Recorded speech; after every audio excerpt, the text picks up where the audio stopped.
J'ai été sensible hier lors de la discussion concernant la publication, le monde éditorial et la distribution des ouvrages, notamment littéraires, en Océanie, qu'on avait évoqué plusieurs centres pour ce qui est du monde de l'édition, et l'Australie n'y figurait pas. Ce n'est pas que le monde de l'édition soit inexistant en Australie, mais je pense, ce qui a été implicite, c'est que l'Australie ne fait pas partie de l'Océanie.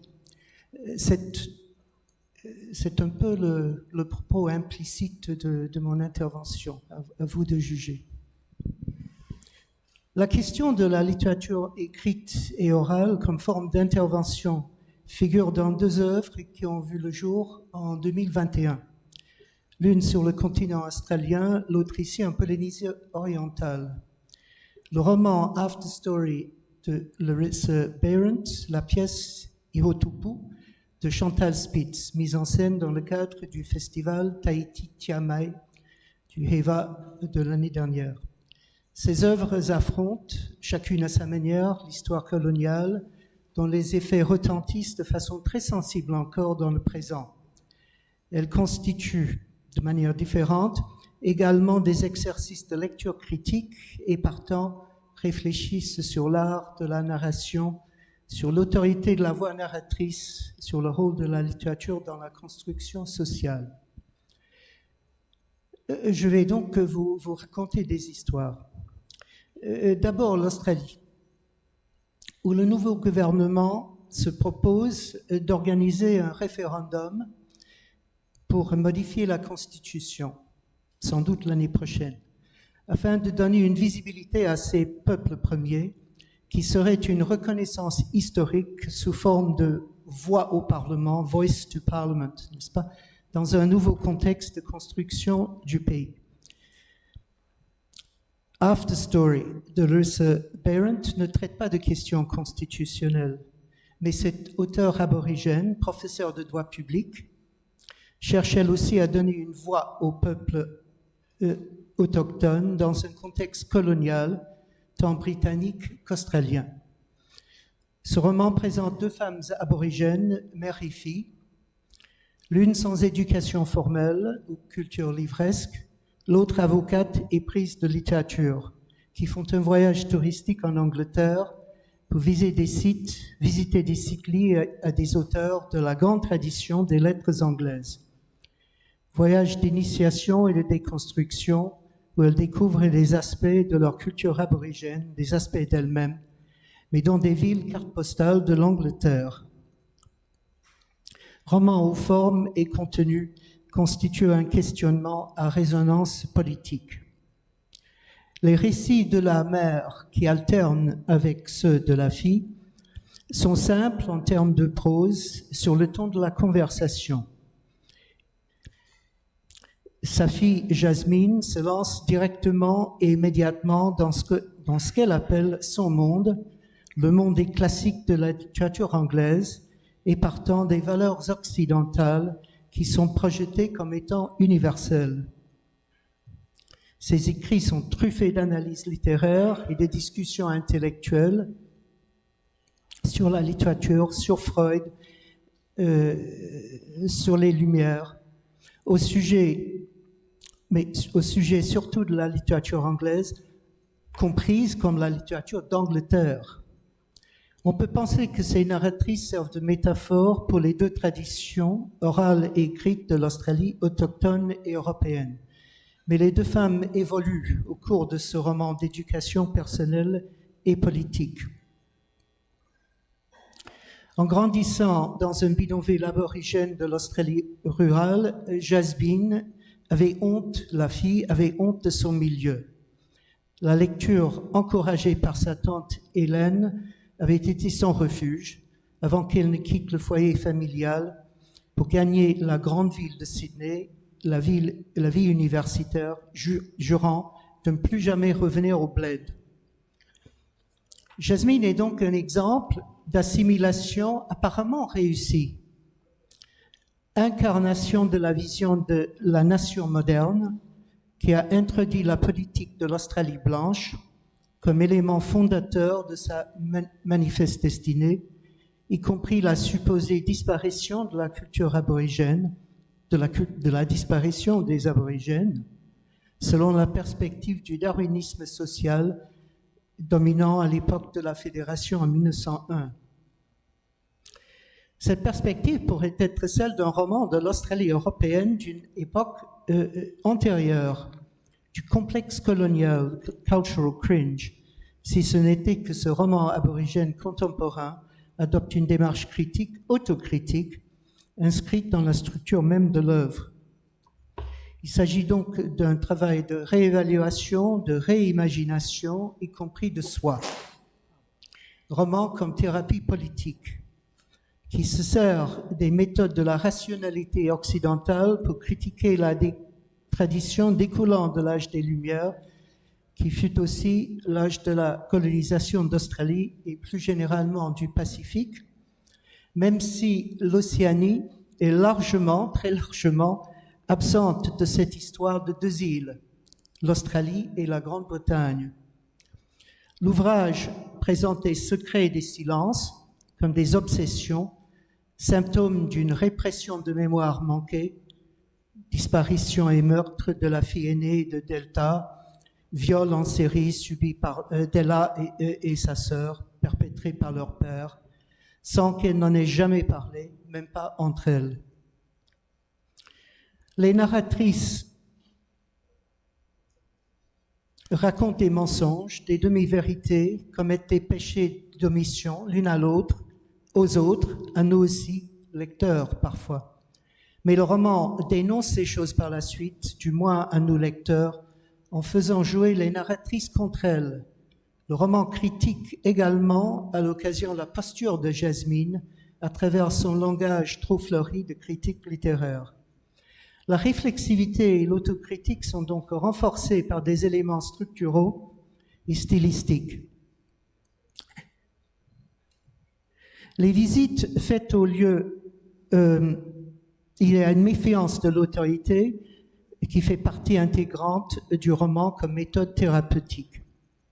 Les visites faites au musée, au lieu d'autorité, servent de catalyste pour considérer les préjugés de l'histoire, l'effacement de la mémoire et la résistance.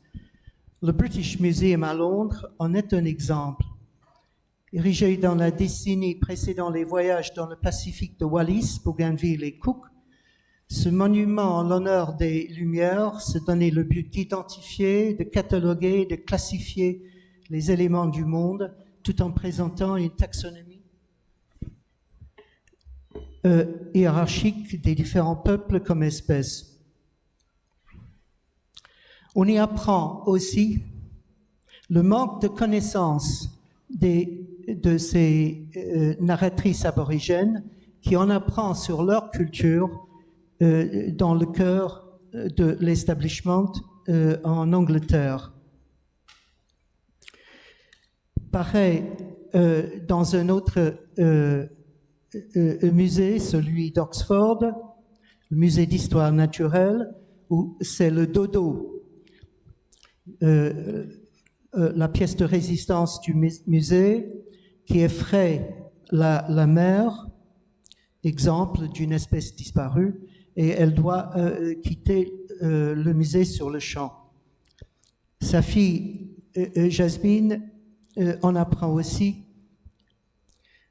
sur l'histoire, préhistoire européenne de 33 000 ans à travers un objet, tout en s'interrogeant sur la culture d'une double longueur aborigène. La prise de conscience politique chez Jasmine ne signifie pas pour autant qu'elle rejette la tradition européenne, qu'elle aime tant. Plutôt, elle met au profit de nouveaux projets cette tradition. Retourner chez elle, collaborer avec sa mère pour écrire des histoires culturelles que la famille est en train d'oublier. Projet assorti d'histoires concernant des sujets actuels, durs, y compris dans la communauté aborigène, vol, inceste, abus sexuels, violence. Mais d'autre part, elle veut faire une thèse de doctorat. Et où ça? En Angleterre, à Cambridge ou à Oxford, sur les rapports entre l'État et les enfants aborigènes en Australie.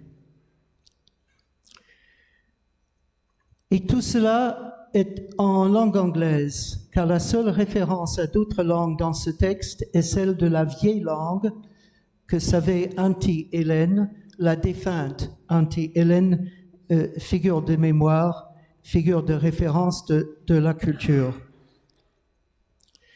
Iotupu par Chantal Spitz est aussi une histoire de transformation personnelle et sociale, de renaissance, de la puissance des écrits, de la critique, de la fonction politique de la littérature, du rôle des stéréotypes, de l'importance de la langue. Cette œuvre comporte 3 narrateurs qui alternent pour prendre le temps, pour prendre la parole, ou plutôt un narrateur et 2 orateurs, dont l'un est un orero de la tradition des temps anciens, l'autre une sorte de conscience qui plane au-dessus de l'histoire.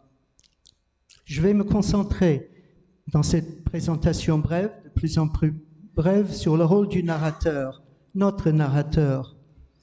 Il présente l'histoire de la Bounty, mais ce n'est pas la célèbre mutinerie qui sera mise en avant. La perspective de la pièce est le premier contact, notamment entre la belle Vaïné et le beau marin, et les conséquences, surtout, qui en découlent pour la société tahitienne jusqu'à aujourd'hui. La pièce joue avec des modes de représentation, avec des temporalités. Ce narrateur s'installe avec engouement dans son rôle, en amateur de cinéma, son phare excessif, ses gestes exagérés, mouvements des paupières comprises, évoquant ceux du personnage de Jack Sparrow dans le film Pirates des Caraïbes. Mais la pièce va mettre en question ce rôle trop indulgent, trop complaisant, trop passif. Ce narrateur-présentateur ne va pas tarder à faire irruption dans la scène au moment où la jeune Vaïné, désespérant amoureuse, comme une droguée, face à Fletcher Christian, son amoureux. Le narrateur sort de son rôle de présentateur et arrête le film, choqué par le fait que la jeune femme ne semble plus distinguer entre le réel et la fiction. Il refuse de croire que les jeunes filles tahitiennes puissent tomber amoureuses des marins sales, malades, laids, qui viennent de passer plusieurs mois en mer. Cette volonté de faire exploser le mythe constitue une prise de conscience politique, une intervention dans l'histoire de la part du narrateur.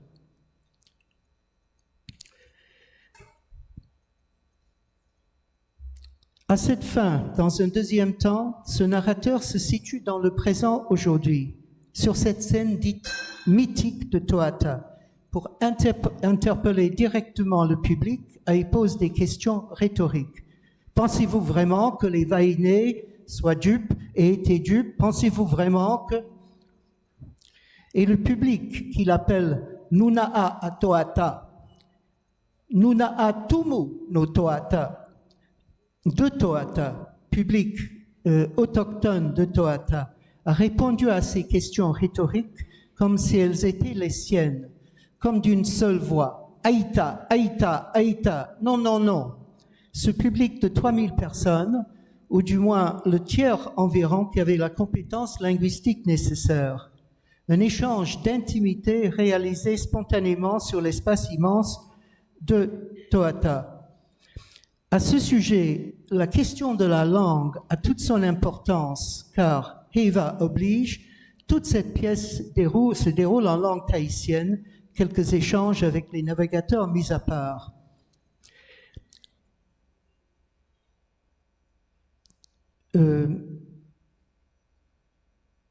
Et cette adresse se passe d'une manière grammaticale particulière, non pas le vous du pluriel multiple, auto, ou le vous-nous multiple, tato, mais sous la forme du duel dit inclusif tawa, entre le narrateur et le public.